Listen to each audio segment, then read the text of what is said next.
main character does not become the Emperor's puppet, and this is explained to us by Yuming Lake when she appears, and Mercy backs her up.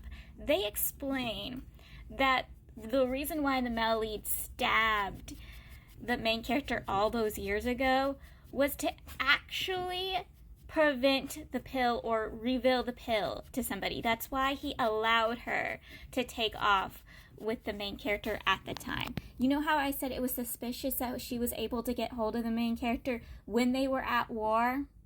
And right after the male lead stabbed the main character is because he allowed her to.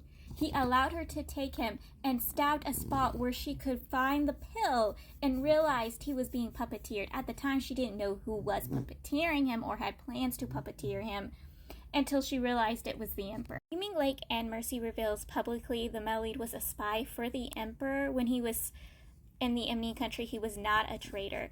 This gets everyone going that he did it for fame and fortune, that he knew full well what the Emperor's true intentions were, which pisses off the main character, and the main character shouts at them to shut up, and they back up the main character going, no, he didn't know at the get-go what the Emperor's plans were, that the Emperor had no good intentions from the get-go. He thought he was doing his country good by sending information about the dark arts techniques until he realized the Emperor's true intentions and then changed the information he was sending the Emperor. They have the main character back this up because he read the letters between the Emperor and the male lead, and it switches from sending information like dark arts techniques to information about the military forces, the military plans, and the government plans of the other country, but nothing truly involved the dark arts techniques unless he had to involve this information. Mercy reveals why the male lead lost all of his memories. The enemy country only stripped male lead of his memories of the enemy country and nothing to do before he left his country for the enemy country. So he wasn't giving the enemy country's information and techniques away when he arrived back to his actual country. Mercy reveals that Emperor had called for him when the male lead was supposed to return and informed Mercy that the male lead was a spy but was turning traitor, and he wouldn't fully turn traitor as long as the Emperor promised to give him the position that Miss Mercy had. And again, Mercy has always been jealous and suspicious of the male lead. So when he had found out the male lead was going to turn traitor unless he got his position, he was furious. So he took the Emperor's word, though he was still suspicious of the Emperor, met with the male lead, and at this point the male lead had already been badly tortured and his memories erased, typically the memories of the enemy country. So he's not like in the greatest place. He has enough wit though to inform Mercy about his two missing pieces of his soul. You know, his two missing souls. One was used to make a seal to put the demon beast's blood into. Yes, he used his own soul to make a seal, and then his other soul was used to make the key for it.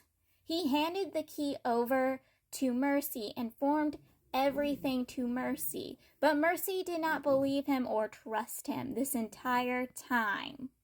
So he did nothing with it for the longest time because he was suspicious of his own brother, fearing his brother would strip him of his position. So he didn't do the right thing for the longest time out of the fear of what the Emperor told him, even when he was suspicious of the Emperor. I am not kidding. This man is kind of a D. Mercy informs the Emperor he destroyed the soul ring, and this soul ring is the same one that he gifted to the male lead when the male lead was handed over to Crane to be experimented on. It was to protect the male lead from too much damage, too much harm. Like his soul ring would protect him, be a barrier. Now it couldn't do much, but it would still keep him from completely losing himself because again, he had his soul back with him. Not completely, but it was still kind of with him. And when he returned it back to Mercy, that's why Mercy got so furious and so upset and was questioning the male lead if the male lead forgot what he said to him, what he did, and what this ring was because of that. I thought it had something to do with their family, specifically with Mercy's family, and that's why I've had suspicions about the Melids and Mercy's relationship because of the ring, and there's more to it. No, the ring was actually the Melid's soul, so I was wrong about that. I don't know how to explain this part, because this part I was completely, utterly confused about, so I'm just going to give the main pointers. The Emperor goes, ha ha, I don't need the soul ring, and reveals to everyone he had the spirit beast inside of him. He's able to awaken up the seal, break the seal. I don't know how he did it, but he was able to do it, and he kind of like sacrifices himself, or he gets killed by the main character.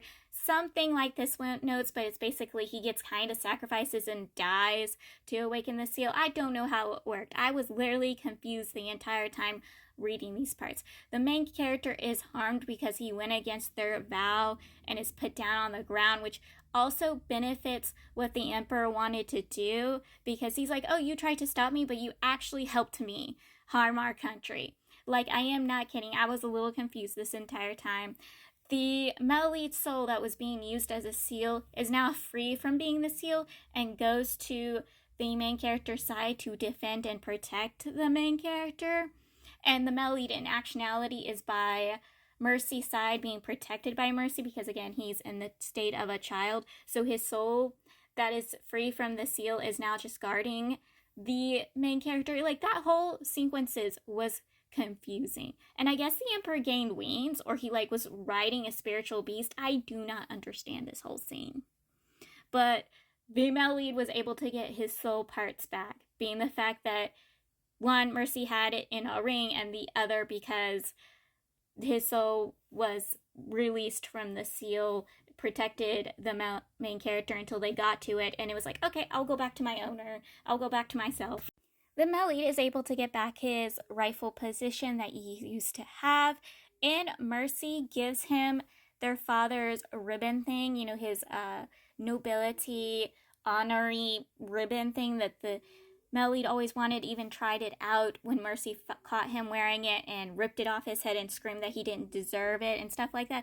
Mercy actually gives it to him, while also stating that his position in their household, like him as the head of the family, will always rightfully be his. But the Melide can have their ribbon.